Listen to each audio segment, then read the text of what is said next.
Hello once again, my warriors, and welcome to the battlefield. This is Dark Son of Legend, playing Naruto Shippuden Ultimate Ninja Storm 3. When we last left off, we had just finished Chapter 3, and we were about to move on to Chapter 4.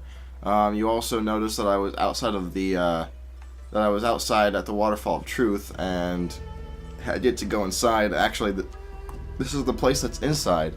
This is the Tailed Beast Ruins, and, there was actually a small scene that showed them coming in here, mostly of Naruto and Yamato's awe at this whole place when they came inside. Nothing too special, and the only reason I'm not showing it even is that I try. This is actually my third time trying to record this right here. First time I failed because I had somewhere to be and I couldn't have any place to save, so I just had to stop. Second time was I actually tried recording earlier today, but my Elgato stopped working all of a sudden in the middle of it. So since I hadn't saved either, and it was actually about the same exact place I had left off the first time, I decided not to do anything about it and just try it again a few hours later. So yeah, I guess even though I didn't save this, getting into this area, I auto-saved or something, I guess. So here we are, but you didn't miss much, so don't worry. If you notice, it's pretty cool looking. There's some waterfalls going around here. I actually just drank a lot of water a little bit ago, but I'm already getting thirsty again, and the water's not helping. The water flow here is not helping, but a few temple-like things in the background, a lot of statues with all their heads missing. But yeah, so this is actually the place where the Jinchuriki, at least the people who know about it, mostly the Eight Tails, as you can see, because this was built by the Hidden Cloud, and also an island that is exclusive to them. So, but it's a place where the Jinchuriki come to get mastery over their tailed beast, and that's what Naruto's doing here. So, thanks for watching, and I hope you enjoy. Another thing too is I know that the last 3 episodes I had about 20 minutes, but from now on I'm gonna try to go for 10 minutes, because you know, whether it's whether my viewers have a short attention span, or whether they just have somewhere to be and can't really spend more than a few minutes watching my videos each day, you know, because they might have to do something, or maybe even they have another YouTuber they enjoy that they want to watch, or whatever. I'm going to be trying to do 10 minutes, 20 minutes tops, but I'm always going to try to do 10 minutes, only if the situation would kind of, you know, only if it would be a bad move to make it 10 minutes, like if it's an important scene or actually in the middle of a battle, then I won't do that. But anyway, sorry. But yeah, so I'm gonna try to make them 10 minutes. So yeah, that's that. And like I said, my Elgato crapped out the last time, and it's been doing that a few times actually. I either go back and watch a video and the commentary is like the audio for my commentary, and I think for the game too actually craps out for a bit, or it just stops recording completely. And I'm getting a bit worried because I've had this thing for a little, well, I mean, I've had this thing for a few months, but I've actually been recording videos for about a little over a month now, and up until that point nothing actually happened. And I didn't do anything to the Elgato. There are only 2 things that changed. One is that I tried streaming on Twitch, and I didn't change any of the Elgato settings for that. But after streaming on Twitch, it started doing that every once in a while. And also, just recently, I told you guys, I think I did, but I accidentally deleted all my game capture. Yeah, I did, because I told you at the very beginning of the series, 2nd episode, but I accidentally deleted all my game caps, and it was actually the very file that was linked to the game capture, even though I thought it was a duplicate file. So maybe I actually deleted some other kind of important information besides my game capture from there. I don't know. I don't really know what's all on that file. I'm just a little bit worried. I'm not sure if it's a fluke. I'm not sure what's going on. So I'm trying to ask a few people for help. Well, one person right now, but hopefully that'll be enough. Time to shut the door. Now, but yeah, so that's going on too. Naruto, you really impress me. The rules are real simple, see? Once you read the 9 tails inside your mind, And here we are inside of Naruto's subconscious, where the Nine Tails is housed, or caged more accurately. I think this is the first time we've actually been here in Storm 3, but trust me, we come here a lot throughout the manga, the anime, or the games. And speaking of which, I'd encourage my viewers to check out at least either the manga or the anime as well. I mean, personally, I think it's worth all three because the manga helps me get ahead of the anime. The anime translates the manga, which is still pictures, into an awesome, awesome, actually animated piece, with complete with music and voice acting and all that great stuff. And don't get me wrong, the manga's awesome and great works of art, and of course, a comic book wouldn't be good or popular if it didn't get its point across, if it didn't make battles actually look like battles and be epic, or get the emotional scenes across, or whatever, or make characters sound cool.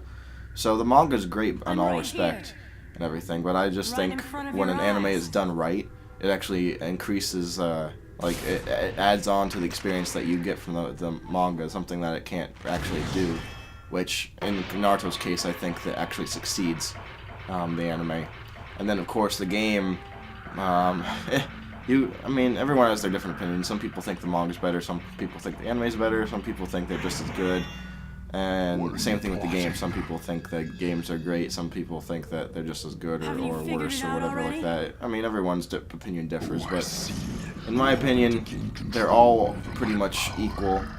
I really don't have one preferred over the other, except like I said, I do like how the anime and the games actually give a more complete and visual experience, just animated experience, for lack of a better term. So the game, it's even though I may get some flack for this, I don't know, but even though the game gives you most of the experience that the anime does, like the whole experience of having it visual and you actually being able to watch it, including music and voice acting and visuals and stuff like that. But the game adds on with it where you can actually play the experience. So at the very least, I'd say go for that. And people maybe get mad at me, it's like saying, no, the anime's better or the manga's better. You should go for those and the game's last, or screw the games or whatever like that. But the game's good enough, but if you guys like it enough and are interested, go watch the anime or read the manga. I guarantee they're both great. So yeah. But let's get into this boss fight right here.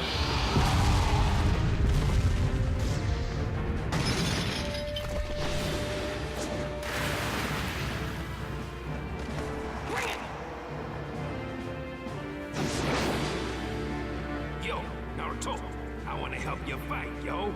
All right. With Octopop's help, I could tip the balance in my favor. In that case, I'll... Here's the ultimate decision. We got Legend and Hero here. Like I said before, for my entire playthrough of the story mode, I'm going to be doing hero choice for my actual playthrough, and then separate videos for each Legend choice for the main storyline. I'm pretty sure I mentioned this, maybe I didn't, but the side missions after the story also have some Legend Hero mode, which I didn't know actually until my last failed playthrough. And if you wonder why it's failed, I did mention in other videos. But anyway, so I'm only going to be doing it for the main storyline, especially since I don't think you can actually go back and redo side missions. If you can, fine, but I'm not going to be doing that. But anyway, so Legend mode, excuse me, on separate videos, hero mode for these, but we're still going to look at both choices, and let's look here. Legend, difficulty 5, use your own strength. In this fight, retreat is impossible. Faced with the beast, your will only burns hotter. Challenge the Nine Tails by yourself. Legend points, 7,000. Hero, difficulty 3, powerful tag team. The fight where retreat is impossible. Accept Killer Beast's help then and show what this new master and student can do. Hero points, 6,000. Let's look at the two choices. Using Octopop's help is a good idea, but I want to do this on my own. And then Hero. I can't lose this fight. 2 people will seal the deal better than just one. Alright, here we go. Thanks, Octopops. Let's fight together! All right.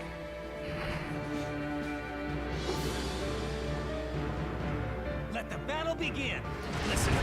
What you need to do is act different. Yeah, he's kind of hasty there. I tried using Killer B before the Ninetales, before I even got a chance to see what the Ninetales was going to do. But, so he ended up moving. Otherwise, you can't take his chakra, you see. The Nine-Tails attack is pretty wet. It's true. You gotta dodge it and get closer while keeping it cool. Got it! Tails. The Nine-Tails. That's positively embarrassing. Alright, we got him. And I was worried that he was going to actually hit me there. But we got him. Actually, it's probably a good thing with his boss fight that I had to retry it, because honestly, I got hit a lot last time. And I usually don't on this boss fight, at least not for the hero difficulty. But, got him. Barely. He started attacking me before I could actually hurt him.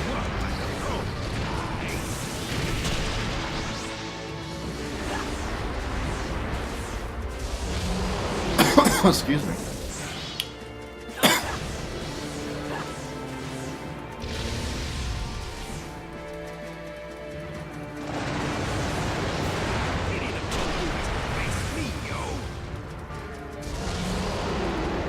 Alright. There we go. Scene.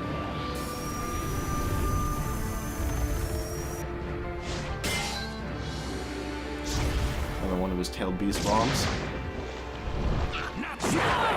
And as you can imagine, that wouldn't happen if I had not chosen Killer B as my support. So if that interests you anymore in looking into the legend choice, then I encourage you guys not only to watch it, but also, since you're here watching my video, why not watch my video of that as well? So, you know, I'm not trying to self-advertise here or anything, but I really do appreciate you guys watching my videos in all honesty. Ooh. Kind of was a little bit, I was a little bit asleep there. I almost got hit. I didn't mean to dash forward, but at least it worked.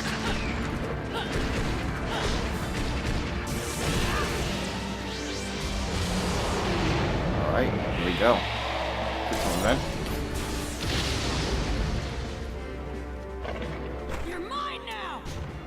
Oh yeah, by the way, Naruto's been in Sage Mode this whole fight, as you can see the orange around his eyes, and what happens is in Sage Mode he's actually able to do a lot of stuff. First of all, he gathers nature energy and adds it to his chakra, so he's actually not using his own, let alone that nature energy by itself is also much more powerful. So he's able to do things like lift heavy objects, like really, really heavy objects, as you just saw. He also has an insane amount of strength and chakra, and yeah, I mean, he has this thing called Frog Kumite, where it's a martial art, and even if he doesn't hit the opponent, if it nicks, then the nature energy actually wraps itself around his blow and hits the opponent itself. And even though it's much more powerful with a direct hit, nature energy is powerful enough to knock back the opponent very easily. And then, as you just saw, he's able to throw his Rasen Shuriken with nature energy, as well as make it expand extremely. And yeah, so, and the reason I'm pausing here, guys, is because it's going on 15 minutes. Like I said, I don't like pausing during a fight, and it wasn't even near, well, it was near, but it wasn't 10 minutes before the fight started. So I wanted to finish that section of the fight first, but I'm going to pause it here. Another reason I'm doing this is because in this chapter 4, this is the only chapter where it does this, but actually there's only one fight in this chapter, and yes, that is this boss fight. What happens is the whole entire storyline for chapter 4 is centered around this boss fight via cutscenes that happen in between certain segments. Most of them are actually going to be happening right now before we continue the boss fight, so I'm actually going to have to be pausing cutscenes quite a bit in these next few episodes. But yeah, so that's the whole dealio with that, and I kind of finished my somewhat explanation of Sage Mode. The last thing I guess I have to mention is that this isn't the only kind of Sage Mode, but the Sage Mode Naruto learned was with frogs, because, you know, in Naruto's world, frogs can talk, or at least most of them can. And so, yeah, he learned them with the frogs. It was something that his master Jiraiya, now deceased, learned before him, and he actually learned Sage Mode to try to combat pain, which was Jiraiya's killer. And he really needed it, that's all I'm going to say, but it worked too. That's actually one of the final things that you see in Storm 2, if you guys want to check that out too. And at this point, I'm not uploading Storm 2 until Storm 3 is finished uploading, but I at least got the first 2 chapters, the prologue and Chapter 1 of Storm 2 uploaded, and I'm currently working on finishing up Storm 2 with recording, so feel free to check that out. But anyway, enough of that. So yeah, that's basically it. If you guys liked the video, then leave a comment, like, and subscribe. Thanks for watching, my warriors, and I'll see you next time.